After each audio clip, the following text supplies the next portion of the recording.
அதான் அது அன்னைக்கு காலையில தான் வந்திருக்காரு. பரோல் 3 நாள் கிடைச்சிருக்கு அவருக்கு. ஓகே. 3 நாள் பரோல்ல வந்திருக்காப்புல. இந்த காவல்துறை காவல்துறை வேன்ல தான் வந்திருக்காரு. ம். காவல்துறையில போலீஸ்ல 10 பேர் இருக்காங்க. கூட வந்துட்டே இருக்காங்க.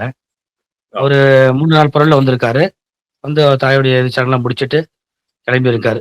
மீண்டும் அதான் 3 நாள் பரோல் 3 நாள் தான் கிடைச்சிருக்கு அவருக்கு. அந்த ஓஹோ! நிகழ்வோட பார்த்தீங்கன்னாக்கா, புகைப்படம் யாரும் எடுக்க விடல.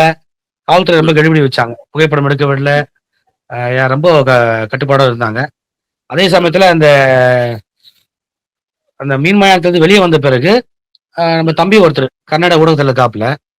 ம். கன்னட ஊடகத்த சேர்ந்த அவரு கொஞ்சம் அந்த ஒரு 1 நிமிடம் வீடியோ எடுத்தாப்புல. உடனே வந்து சரி. காவல்துறையும் வந்து மடங்குனாங்க. அவர் தம்பி பேசினாரு. "ஏங்க சுடுகாட்டுக்குள்ள உள்ள மீன் மயானத்துக்குள்ள எடுக்கல.